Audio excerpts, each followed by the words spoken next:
ہمارا ان کے ساتھ ایک بڑا طویل دور ہے مجاہدین میں اور طالبان میں فرق کیا ہے. ویکیوم جو ہے اس کے اندر اب آ کر ہمارے دشمن جو ہے اس کے اندر بیٹھنے کی کوشش کر رہے ہیں. افغانستان کی سرزمین سے پاکستان کے اندر اگر اس قسم کے معاملات ہوں گے تو پھر ہمارے تعلقات جو ہے وہ دن بدن خرابی کی طرف. دوبارہ سے آپ کو پروگرام میں خوش آمدید کہتے ہیں. ناظرین، استنبول میں پاکستان اور افغانستان کے مابین مذاکرات کا آغاز ہو چکا ہے اور اطلاعات کے مطابق گزشتہ روز پہلے مصالحت کاروں نے دونوں ممالک کے وفود سے علیحدہ ملاقات کی.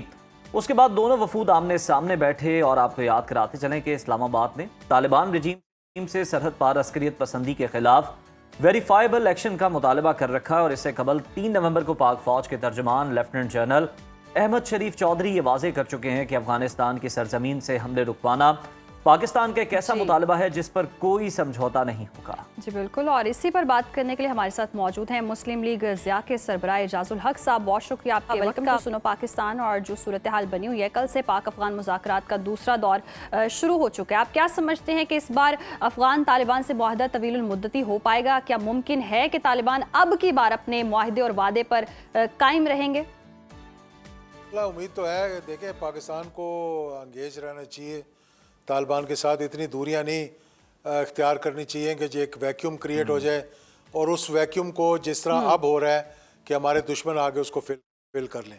صحیح. ہمارا ان کے ساتھ ایک بڑا طویل دور ہے. ہمارے لوگ یہ نہیں سمجھتے کہ جہاد افغانستان میں اور موجودہ صورتحال میں فرق کیا ہے، مجاہدین میں اور طالبان میں فرق کیا ہے. وہ ایک چیز اس کو سب کو ایک نتھی کر کے تو پھر مخالفت شروع کر دیتے ہیں، اور جب آپ مخالفت کرتے ہیں تو ایک ویکیوم کریٹ ہو جاتا ہے اور وہ ویکیوم جو ہے اس کے اندر اب آ کر ہمارے دشمن جو ہے اس کے اندر بیٹھنے کی کوشش کر رہے ہیں.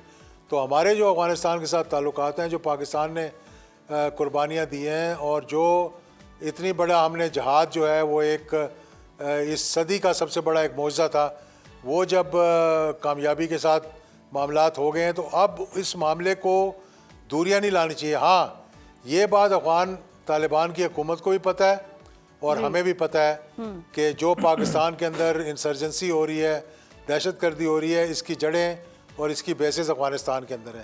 یہ اب ان کو ذمہ داری دکھانی پڑے گی کہ ہمارے بارڈر سے یا تو ان کو دور لے جائیں یا پھر وہاں سے افغانستان کی سرزمین سے جو ہمارے بھائی ہیں، ہمارے دوست ہیں، پاکستان کے اندر اگر اس قسم کے معاملات ہوں گے تو پھر ہمارے تعلقات جو ہے وہ دن بدن خرابی کی طرف جائیں گے.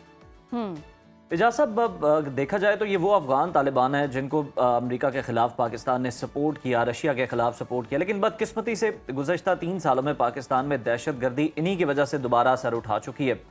براہ راست نہ صحیح تو پراکسی کے ذریعے پاکستان کو عدم استحکام کا شکار کیا جا رہا ہے. کیا سمجھتے ہیں آپ اس میں کہ کس طرح سے بہتری لائی جا سکتی ہے؟ سفارتی طور پر یہ معاملات حل ہو سکتے ہیں دوسرے ممالک کی مدد سے؟ وہ طالبان نہیں ہے جنہوں نے جہاد لڑا وہاں پر. جی.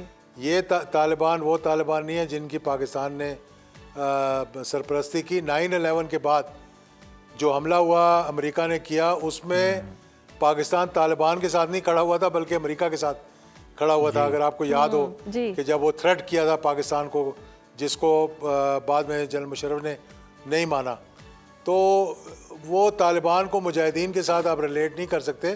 ہاں، ان طالبان نے بھی امریکہ کو اس حد تک گھٹنے ٹیکنے پر مجبور کیا کہ ان کو وہاں سے جانا پڑ گیا، اور پاکستان کے ان کے ساتھ ایک بڑے قریبی اور اچھے درینہ تعلقات تھے. لیکن پھر جب سے یہ پراکسی چلنی شروع ہوئی ہے وہاں سے پاکستان کے خلاف، جب سے یہ تعلقات خراب ہوتے رہے، اور امریکہ کے انخلاء کے بعد طالبان کی حکومت کو چاہیے تھا کہ جو، اور یہ انہوں نے وعدہ بھی کیا تھا، مجھ سے وعدہ کیا تھا ایک ملاقات کے اندر کہ ہماری سرزمین جو ہے وہ پاکستان کے خلاف استعمال نہیں ہوگی، لیکن وہ ہو رہی ہے.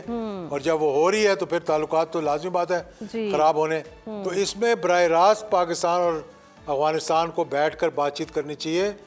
باقی تو ممالک کوشش کر رہے ہیں، ترکی، قطر ہو گیا، چین ہو گیا، کوئی بھی نہیں چاہتا کہ اس خطے کے اندر معاملات وہ خرابی کی طرف جائیں.